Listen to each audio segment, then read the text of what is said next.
13 Lives is the latest film from everyone's favorite little ginger snap, Ron Howard. He made Apollo 13, he made Willow, he's made some pretty stanky garbage as well, but now he's made this. It's about a group of kids from a Thai football team, or soccer team if you're a godless Yankee like me, who get caught in a cave during a flood, and a massive rescue effort gets underway. When the Thai version of the Navy SEALs can't cut it, you better believe the white boys will get it done. Joking aside, this is a really cool story about some real events, and even though I'm not sure it would have been made if some crackers weren't the heroes, I'll digress. It's Hollywood, baby. Hollywood gonna Hollywood. And it's real. It actually happened, so, you know. No, actually, I thought this movie was excellent. And one of the biggest reasons is how un-Hollywood it actually feels. It's very antithetical to a lot of Ron Howard movies, for instance, with an overblown score and Tom Hanks running from explosions. Like I alluded to in the intro, there are many sides of Ron Howard. He runs the gamut of quality, and you never really know what you're gonna get. I knew what I wanted from this film before it even began.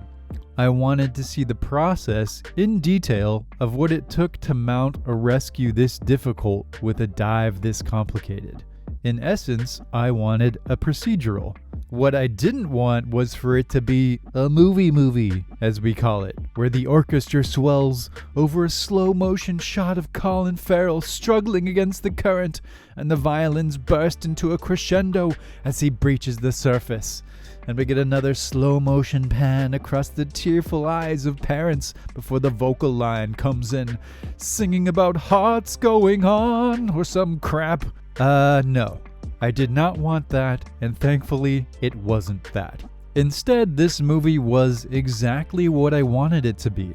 It was a procedural rescue movie, with just enough characterization to carry it, but the main focus is on the mission and how it went down. Which does mean it's more or less 2.5 hours of people swimming back and forth through this treacherous cave, trying to figure out how in the hell they're gonna get these kids out. Things I really admired here were the devotion to realism and the minimal sentimentality, but also, man, I do not like confined spaces at all.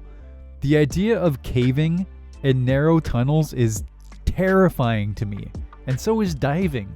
Just one little thing can go wrong and you're screwed. So every time the divers traversed these tunnels, I was more on edge than in a horror film. I can handle horror. It's the real stuff that gets to me, especially when you see the way they actually do the rescue. It's insane.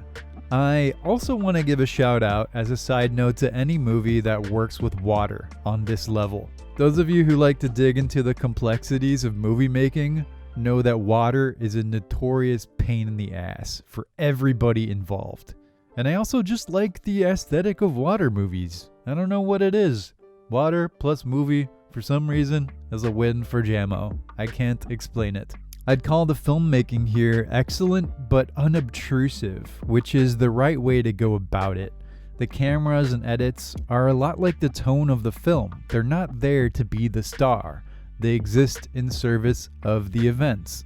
And it's the same story with the actors. It'll be no surprise to anybody that Viggo is great, but so is everyone else, from Colin Farrell and Joel Edgerton to the expansive Thai cast. Everybody is very natural, which combined with the somewhat clinical tone gives the movie an almost documentary feel. The only time it dwells on movie-style sentimentality for any length of time is at the end.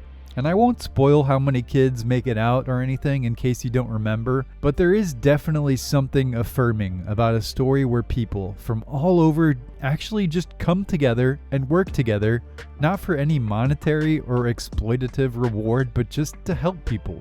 It almost feels like science fiction with how divided and messed up the world is right now. I'm sure the reality was a little more complex than what was portrayed in this film, but you know what? I will take it. The movie earned its ending, and that little ray of sunlight warmed me. And that's really what I have to say about 13 Lives. It's not going to be a movie for everyone.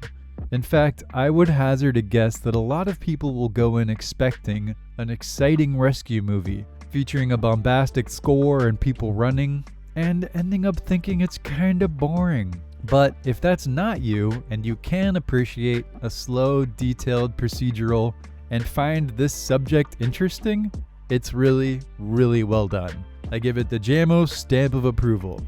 Present watchers can go watch it on Prime, and future watchers, I don't know, from Space Station NATO maybe, as you hover about the ruined Earth? Oh god, I better get out of here. We better call it. The nihilism is creeping back in. Think happy thoughts, channel your inner Waymond. Okay, serenity now. Thanks for hanging out, and get out of my theater. The crew and I are going to watch The Abyss. If only that ending would happen in real life. See you in the next one.